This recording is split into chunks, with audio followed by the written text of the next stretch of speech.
जय हिंद दोस्तों, आप सभी का हमारे चैनल क्राइम की आहट में स्वागत है। ये कहानी है 2 जुलाई 1995 की। 2 जुलाई को दिल्ली पुलिस के 2 कांस्टेबल तथा एक होमगार्ड रात 11 बजे गश्त पर निकले हुए थे। ये तीनों पुलिस वाले जब अपनी ड्यूटी कर रहे थे तभी इनकी नज़र एक महिला पर पड़ती है जो ज़ोर ज़ोर से आग आग चिल्ला रही थी। ये महिला जहाँ खड़ी चिल्ला रही थी उस जगह तुरंत तीनों पुलिस वाले पहुंचे और उस महिला से चिल्लाने की वजह पूछी। तो उस महिला ने होटल की ओर इशारा किया जहां जोर जोर से आग की लपटें उठ रही थी। ये आग उस इलाके के मशहूर होटल अशोक यात्री निवास में लगी हुई थी। पुलिस वालों ने जब आग को देखा तो तुरंत फायर ब्रिगेड वालों को इन्फॉर्म किया और तुरंत सभी पुलिस वाले होटल यात्री निवास के करीब पहुंचे। जब पुलिस के तीनों जवान होटल के करीब पहुंचे तो पता चला कि ये आग की लपटें होटल यात्री निवास के अंदर मौजूद बगिया बारबेक्यू रेस्टोरेंट से उठ रही हैं। इस रेस्टोरेंट में इतनी रात को खाना नहीं बन रहा था, बल्कि कुछ ऐसा किया जा रहा था जिसको सुनकर व देखकर आप सभी भी हैरान हो जाएंगे। इस केस ने पूरी दिल्ली में सनसनी मचा दी थी। भारत के इतिहास का ये पहला केस था जिसने न केवल राजधानी दिल्ली को बल्कि पूरे देश को हिलाकर रख दिया था। अखबारों और न्यूज़ों में इस केस ने अफरा तफरी मचाकर रख दी थी। सस्पेंस को बनाए हुए पढ़ते हैं आगे और जानते हैं केस की सभी अनसुलझी पहेलियों को। जब पुलिस वाले रेस्टोरेंट के करीब पहुंचे तो उन्होंने देखा कि होटल का मैनेजर गेट पर ही मौजूद है। जब पुलिस वालों ने होटल के मैनेजर केशव कुमार से आग के बारे में पूछा तो मैनेजर ने बताया कि रेस्टोरेंट में बहुत सारे पुराने पोस्टर पड़े हुए थे, रेस्टोरेंट में उन्हीं को जलाया जा रहा है। वो तीनों पुलिस वाले मैनेजर की इस फालतू बात से बिल्कुल भी सेटिस्फाइड नहीं होते हैं तथा वो अंदर जाने की सोचते हैं। तो केशव कुमार हजार बहाने करके उन्हें बाहर ही रोक लेता है। केशव को रोकता देख पुलिस वाले समझ जाते हैं कि जरूर कुछ गड़बड़ है। अब पुलिस वाले केशव को दिखाने के लिए उस जगह से चले जाते हैं, पर अब वो रेस्टोरेंट के पीछे जाते हैं और पीछे की दीवार कूद कर एक कांस्टेबल अंदर जाता है। रेस्टोरेंट के अंदर जाकर कांस्टेबल देखता है कि रेस्टोरेंट के तंदूर में 2 लोग मिलकर कुछ जला रहे थे।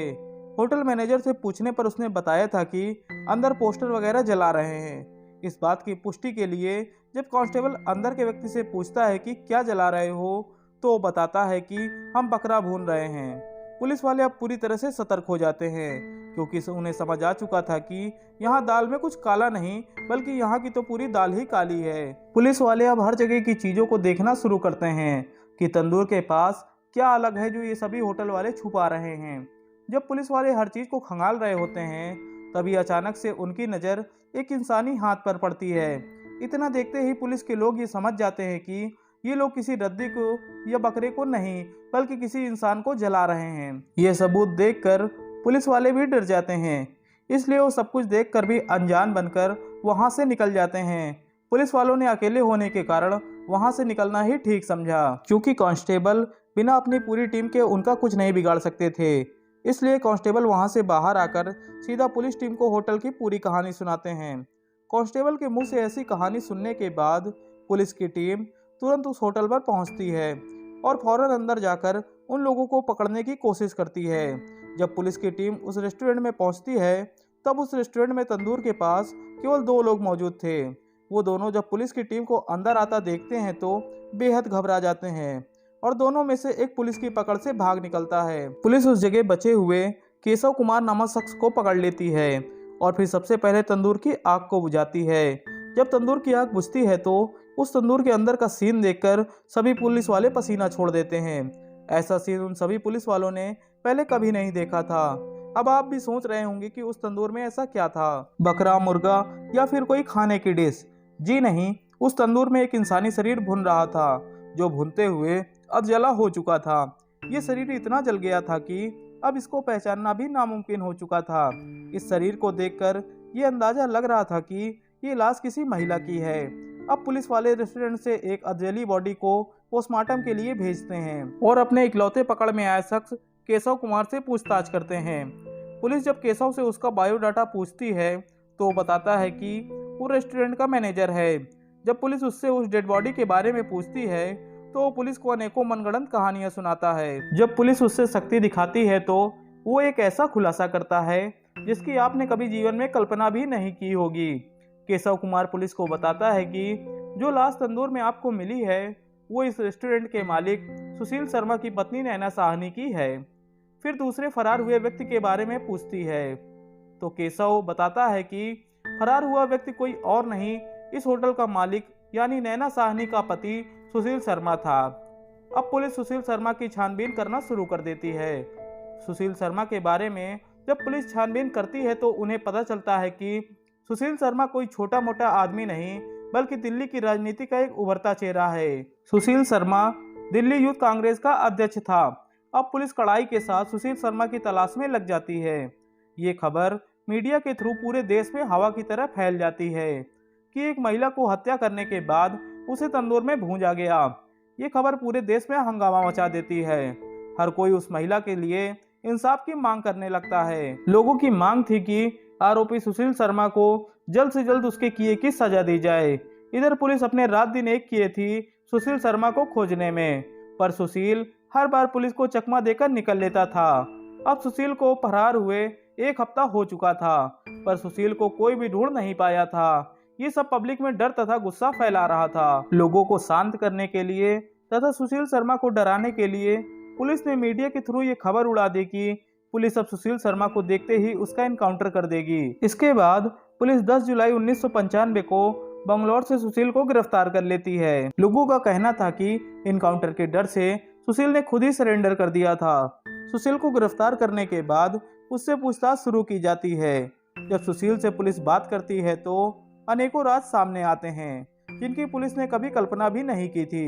सुशील शर्मा बताता है कि वो बाकायदा दिल्ली यूनिवर्सिटी से कॉमर्स ग्रेजुएट है और उनकी पत्नी नैना ने भी उसी कॉलेज से ग्रेजुएशन किया था।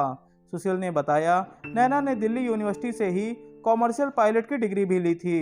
उसने बताया एक समय मैं और नैना दोनों कांग्रेस पार्टी के लिए काम किया करते थे। काम करते समय ही हम दोनों की दोस्ती हुई थी। दोस्ती कब प्यार में बदल गई हमें पता ही नहीं चला। दिन प्रतिदिन हमारा प्यार परवान चढ़ता गया। कुछ दिन बाद हम दोनों एक दूसरे के बिना एक पल भी नहीं रह पा रहे थे, तो हम दोनों ने साथ मिलकर लिव इन में रहने का डिसीजन लिया और तब से हम दोनों एक साथ ही लिव इन में रहने लगे। लोगों के अकॉर्डिंग नैना रिलेशनशिप में आने के बाद पॉलिटिक्स से काफ़ी हद तक दूर रहने लगी थी और कॉमर्शियल पायलट के जरिए अपना कैरियर बनाने में लग गई। सुशील शर्मा बाकायदा दिन प्रतिदिन राजनीति में आगे बढ़ते गए। दोनों का प्यार अभी परवान पर ही था तो दोनों कुछ समय बाद शादी करके पति पत्नी बन जाते हैं और मंदिर मार्ग के एक अपार्टमेंट में रहने लगते हैं। कुछ लोगों का ये भी कहना था कि इन दोनों ने कभी भी शादी नहीं की, जबकि कुछ अफवाहों से ये भी पता चला है कि इन दोनों ने गुपचुप तरीके से शादी की थी। इन दोनों ने कभी भी अपनी शादी को समाज के सामने उजागर नहीं किया था। कुछ करीबी लोगों से ये भी पता चला है कि नैना हमेशा शादी की खबर सबके सामने लाने की जिद किया करती थी और सुशील हमेशा अपनी शादी को छिपाने की जिद में अड़ा रहता था। इस बात की वजह से दोनों में अनबन रहने लगी थी। इतना ही नहीं, दोनों की अब लड़ाइयाँ भी होने लगी थी। दोनों में कोई भी अपनी जिद छोड़ने को तैयार नहीं था। इस वजह से दोनों एक दूसरे के दुश्मन बन बैठते हैं। अब नैना सुशील से हार कर उससे किनारा करने लगती है क्योंकि नैना को ये समझ आ चुका था कि सुशील को अब उससे कोई मतलब नहीं है। रोज रोज के झगड़ों से नैना का मोह सुशील के लिए अब खत्म होने लगता है। इसी बीच नैना की मुलाकात उसके पुराने क्लासमेट और कांग्रेस के पूर्व कार्यकर्ता मतलूब करीम से होती है। मतलूब करीम से मिलकर नैना को बहुत अच्छा फील होता है तो नैना मतलूब से आए दिन मिलने लगती है। इन मुलाकातों के दरमियान ही नैना मतलूब के करीब आने लगती है। नैना मतलूब से अपना सारा किस्सा बताती है और सुशील से छुटकारा पाने का रास्ता भी पूछती है ताकि वो ये देश छोड़कर विदेश जाकर अपना पायलट बनने का सपना भी पूरा कर सके। मगर सुशील को जल्द ही नैना और मतलूब के बारे में पता चल जाता है।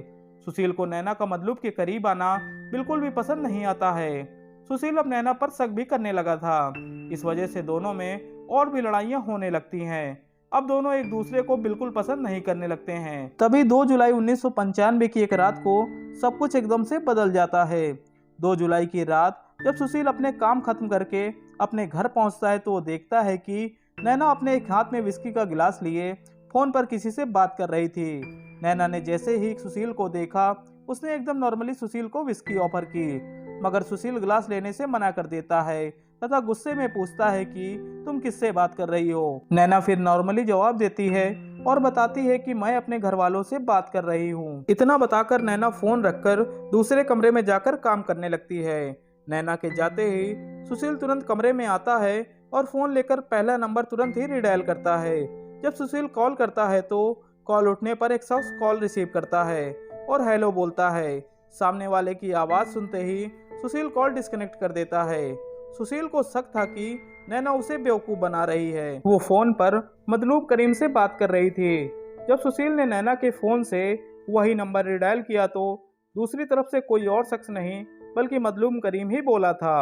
अब सुशील शर्मा का शक हकीकत में बदल जाता है और जब सुशील नैना से झूठ बोलने तथा मतलूब से बात करने की वजह पूछता है तो दोनों में खूब लड़ाई होती है।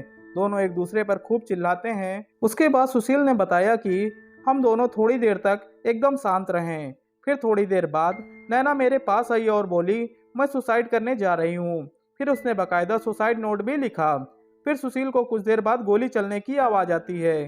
गोली की आवाज़ सुनते ही सुशील भागकर कमरे जाता है और कमरे में देखता है कि नैना उसकी बंदूक हाथ में लिए हुए खड़ी है। जो गोली चली थी वो नैना को नहीं लगी थी। नैना अभी भी सही सलामत खड़ी थी। सुशील नैना को देखकर चौंक जाता है और नैना को समझाता है। सुशील को देखकर नैना कहती है कि अब मैं और नहीं झेल सकती, अब मैं खुद को ख़त्म करके ये रोज रोज का किस्सा ही ख़त्म कर दूंगी। ये सब सुनकर सुशील नैना को समझाता है और उसके हाथों से बंदूक छुड़ा लेता है। इसके बाद दोनों शांत होने के बजाय फिर से लड़ते हैं और लड़ते वक्त गुस्सा इतना बढ़ जाता है कि सुशील शर्मा नैना की तरफ बंदूक करके गोली चला देता है। पहली गोली नैना को लगते हुए दीवार पर घुस जाती है। अभी नैना कुछ समझती इससे पहले सुशील शर्मा दूसरी गोली भी चला देता है। ये दूसरी गोली सीधे नैना के गर्दन में लगती है। इसके तुरंत बाद सुशील तीसरी गोली भी चला देता है। ये तीसरी गोली सीधा नैना के सिर में लगती है। ये दो गोलियां लगते ही नैना धड़ाम से बेसुध होकर जमीन पर गिर जाती है। धीरे धीरे कमरा खून से लथपथ हो जाता है। सुशील ने जो गुस्से में किया था वो खुद ये सब देखकर पागल हो जाता है कि ये उसने क्या कर दिया। वो खुद भी बेसुध होकर देखता रहता है कि ये क्या हो गया। फिर कुछ घंटों बाद जब उसका गुस्सा शांत हो जाता है तो वो जोर जोर से रोना शुरू कर देता है। कुछ घंटों तक सुशील अपनी पत्नी के लिए खूब रोता है। एक तरफ जहाँ उसे अपने किए का पछतावा था वहीं दूसरी ओर उसे लाश को ठिकाने की चिंता भी खाई जा रही थी। इसके बाद वो अपने गम को एक तरफ करके लाश को ठिकाने लगाने की सोचने लगता है। यही सब सोचते हुए वो अपने फ्लैट से बाहर निकलता है और बाहर का मुआयना करता है कि किसी ने गोली की आवाज़ तो नहीं सुनी है, किसी ने कुछ देखा तो नहीं। जब वो सब कुछ सामान्य पाता है तो चैन की सांस लेता है और अपनी प्लानिंग में लग जाता है। वो सबसे पहले नीचे मार्केट जाता है और वहाँ से ब्लैक पॉलीथीन बैग खरीदता है और पॉलीथीन बैग खरीद कर वापस फ्लैट में आता है। फ्लैट में आकर नैना की डेड बॉडी को वो बड़ी ही सावधानी से पॉलीथीन बैग में भर देता है। इसके बाद वो उस पॉलीथीन बैग को एक बेडशीट से कवर कर देता है और एक किनारे रख देता है। इसके बाद वो अपने फ्लैट की साफ सफाई में जुट जाता है तथा फ्लैट का कोना कोना बड़ी ही सावधानी से साफ कर डालता है। फिर वो अपनी पत्नी द्वारा लिखी सुसाइड नोट को खोजता है और उसे फाड़ देता है। उसने बताया इतना सब करके उसे लगा कि अब वो कभी नहीं फंसेगा, लेकिन किस्मत को तो कुछ और ही मंजूर था। बाद में जब इन्वेस्टिगेशन के दौरान पुलिस उस सुसाइड नोट को बरामद करती है तो कुछ और ही सामने आता है। उस सुसाइड नोट के अंत में नैना ने लिखा था कि मेरी अंतिम क्रिया सुशील ही करे। इतना कुछ होने के बाद भी नैना सुशील को अपना ही मान रही थी तथा अपनी अंतिम विदाई वो सुशील से ही लेना चाहती थी। इसके बाद सुशील ने बताया कि सुसाइड नोट को फाड़ने के बाद मैंने अपनी कार को गेट के पास पार्क किया। उसके बाद मैं गया और नैना की लाश को उठाने की कोशिश करने लगा, लेकिन मैं लाश को अकेले नहीं उठा पाया। वो किसी तरह जोर लगाकर लाश को घसीटकर अपनी कार के पास लाता है और फिर वो लाश को कार की डिग्गी में रखता है और वहां से लाश लेकर निकल जाता है। जल्दबाजी में सुशील लाश लेकर निकल तो पड़ा था, लेकिन उसे कुछ भी समझ नहीं आ रहा था कि वो लाश के साथ क्या करे या फिर उसे कहाँ ले जाए।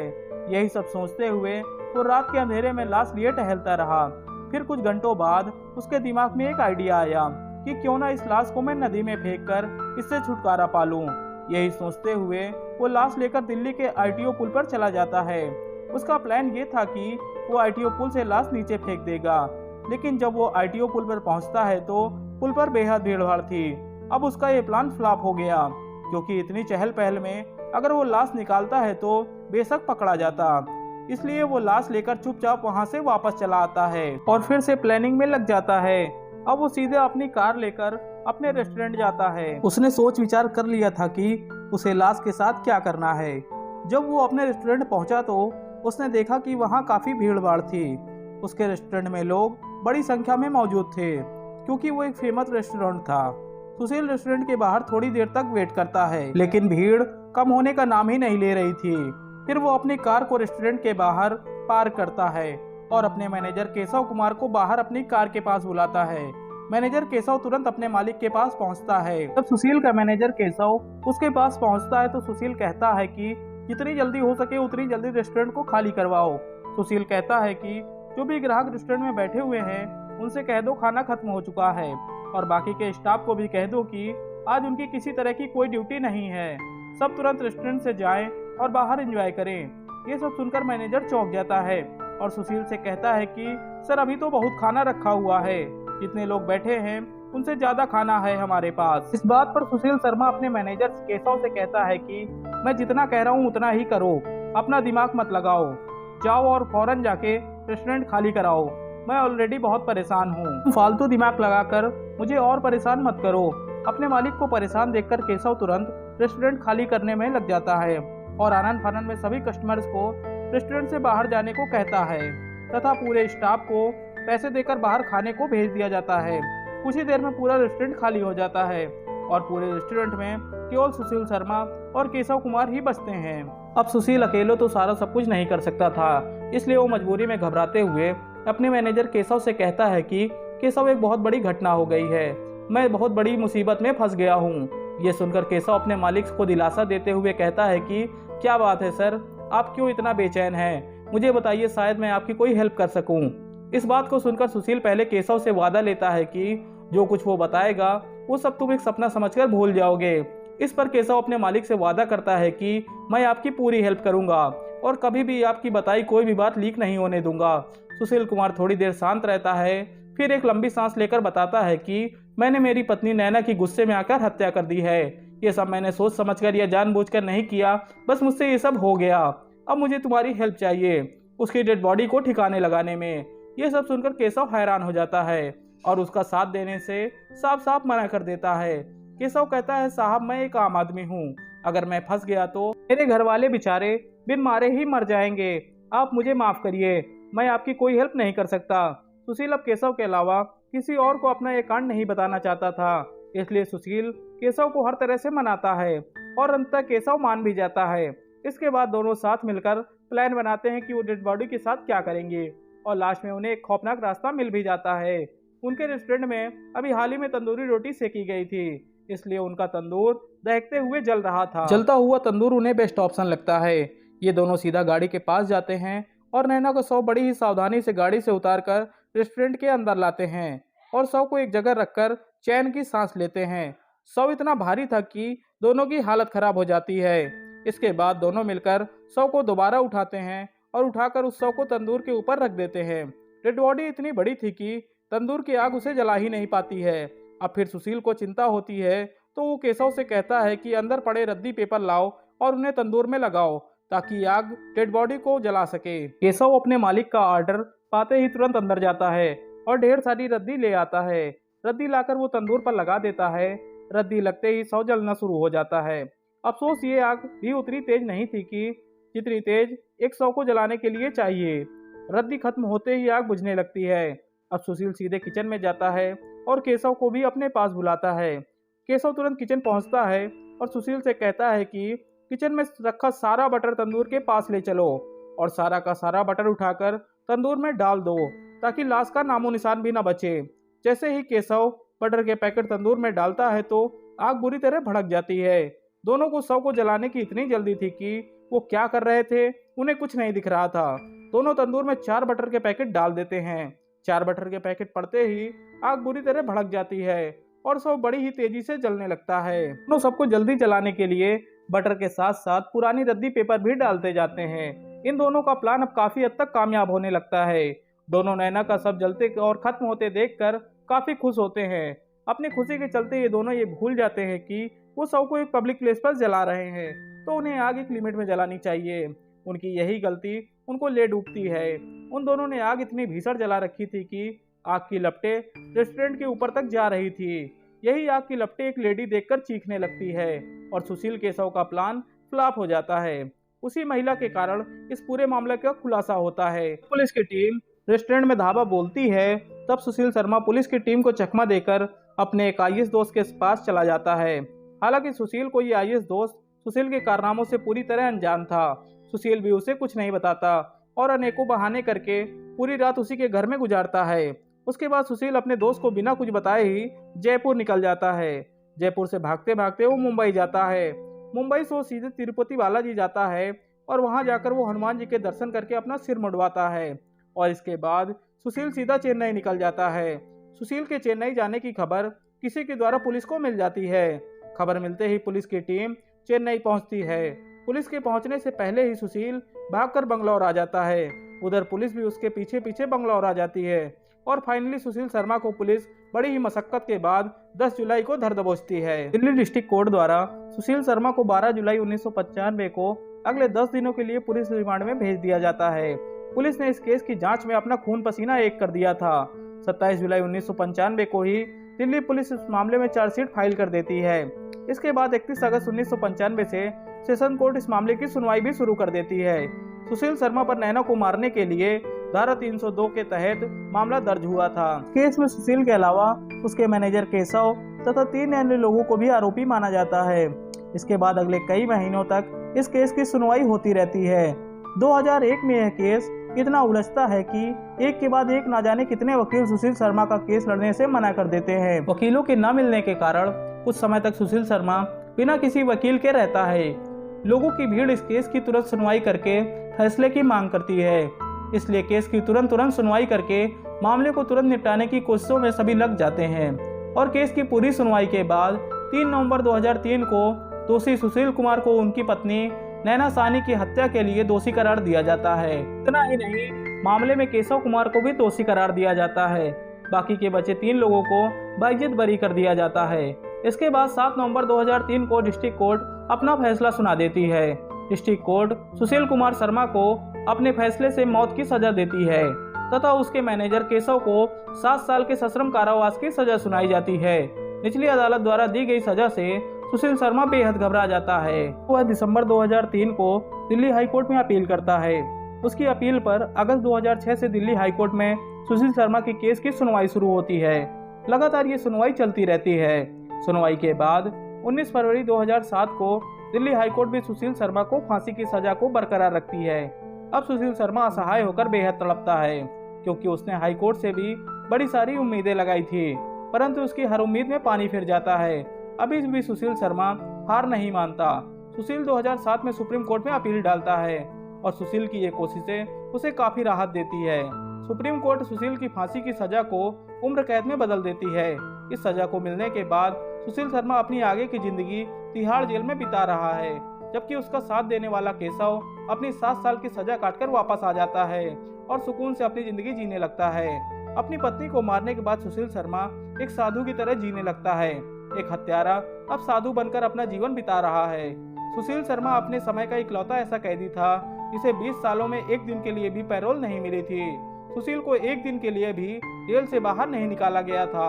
सुशील के 21 साल जेल में बिताने के बाद पहली बार 2015 में उसे कुछ दिनों की पैरोल दी जाती है। सुशील शर्मा के द्वारा जेल में 23 साल की सजा काटने के बाद सुप्रीम कोर्ट उसे एक अच्छे व्यवहार के चलते 2018 में रिहा कर देती है और सुशील शर्मा जेल से आजाद होकर अपनी जिंदगी जी रहा है।